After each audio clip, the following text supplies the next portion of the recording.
Saya duk baca kitab ni Alamatul Qiyamah di surau Lahayui. Duk baca bab kiamat ni lama dah. Tiba-tiba terjumpa tulisan Imam Syayuti. Imam Syayuti tulis ni. Sebab bila baca ayat Quran ni, dia kata bersegeralah untuk minta ampun kepada Allah. Rupanya memang kena minta ampun sungguh. Sebab tanda kiamat tu memang hampir. Hampir macam mana? Imam Syayuti dia tulis di ni. Ni bawa main 3 buku ni, nak ceramah 30 minit. Ada dah nak habis ni. Tuan-tuan. Dia kata apa? Ini terjemah. Bermula umur dunia dengan dikira akan daripada bangkit Nabi SAW. Maksud dia umur dunia daripada bangkit Nabi. Maksud dia daripada kerasulan Nabi hingga zahir alamat kiamat yang besar. Maksud dia lahir yang besar. Maksud dia yang penghujung. Itu tidak sampai 15 kurun. Tak sampai 15 kurun dia kata. Maksud dia daripada Nabi. Maksud dia ketika Nabi dilantik menjadi Rasul. Umur dia berapa? 40. Kemudian Nabi duduk di Mekah 13 tahun. Daripada Nabi dilantik menjadi Rasul sampai nak berlakunya kiamat ialah 1500 tahun. Maksud dia apa? 15 kurun. Maka 15 kurun itu ialah 1500 tahun. Kerana tiap-tiap satu kurun 100 tahun. Kan satu kurun 100 tahun. Jadi 15 kurun ialah 1500 tahun.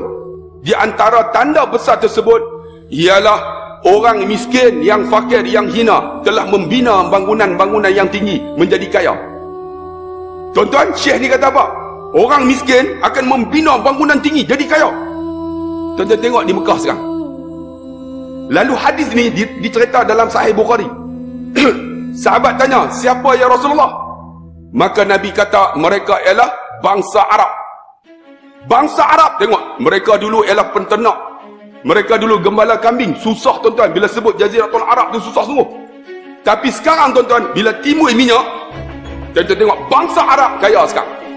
Apa yang mereka buat? Tuan-tuan tengok di Madinah sekarang ni, bangunan punya tinggi-tinggi. Sehingga kan Masjid Nabawi tu tenggelam. Ni daripada orang yang susah penternak ni bina. Dan sekarang ni tuan-tuan tengok Burj Khalifah. Burj Khalifah di mana? Dubai. Bangunan paling tinggi. Tapi sekarang ini di Jeddah mereka membina pula 1.2.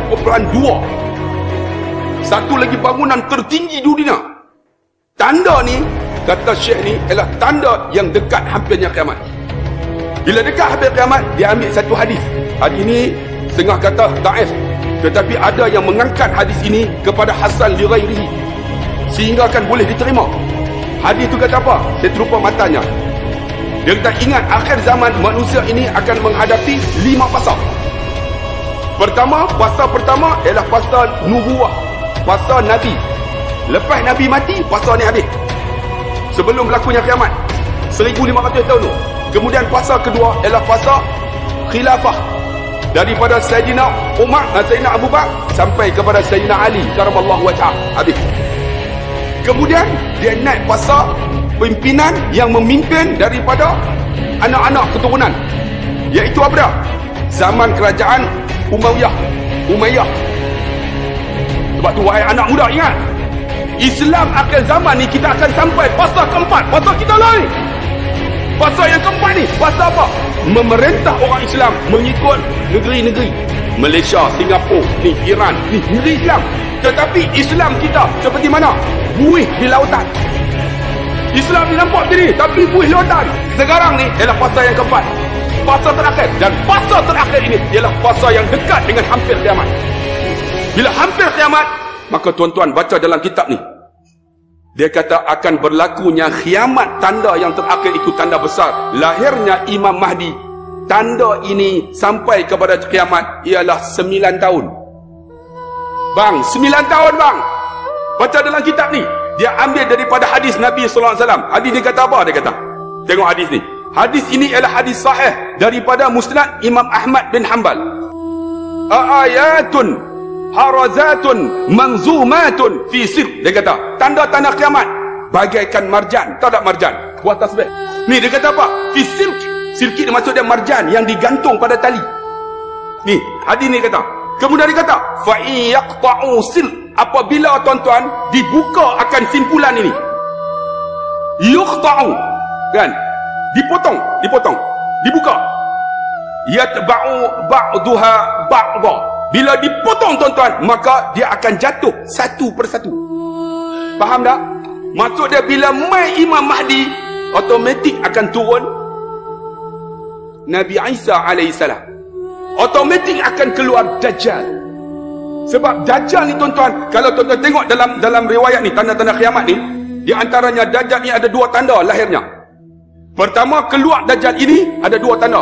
Nabi kata akan tak berbuahnya satu taman kurma di Jordan. Di Jordan tuan-tuan, saya baru pergi Palestin baru ni. Di Jordan ni ada satu kebun kurma. Lupa dah kebun kurma tu nama apa dalam hadis disebut. Kebun kurma ni punya luas dah 6 tahun dah tak ada buah. Dan pohon kurma tu sekarang tuan-tuan tunggu masa nak mati lah. Memang tak berbuah dah 6 tahun dah. Dan satu lagi hadis tu kata keluarlah Dajjal apabila keringnya tasik Tabariyah di Palestin. Kami baru balik Palestin tuan-tuan, pergi tengok rupanya tasik Tabariyah tu sekarang sudah pun menurun 17 meter. Turun dah, ayak dah, surut. Bila surut tuan-tuan, Israel ni baca hadis tuan-tuan. Mereka juga membaca hadis, di antaranya apa? La taqumus sa'ah, tak berlakunya kiamat hatta tuqatilul muslimuna al-yahud, sehingga orang Islam ni akan lawan orang Yahudi. Hatta wara'al yahud min hajar wa sajar, sehingga orang Yahudi ni akan bersembunyi di sebalik batu dan kayu. Yaqulul hajar wa sajar, maka berkatalah batu dan kayu, hadza yahudiyun wara'i, ni Yahudi bersembunyi di sebalik aku, faqtuluh, bunuh dia. Illa sajaratul gharqad, kecuali satu pokok nama gharqad, sajaratul yahud, pokok Yahudi. Saya sempat tuan-tuan pergi sampai Tel Aviv. Rupanya Yahudi baca hadis tuan-tuan, di Tel Aviv mereka menanam pokok gharqad ni, punya banyak. Sebab apa? Pokok ni lah yang boleh sembunyikan mereka. Saya pergi tengok, dan tasik Tabariyah tu kami naik-naik tuan-tuan, sudah menyusut. Orang Yahudi baca hadis, dia takut tasik ni susut, dia buat macam mana?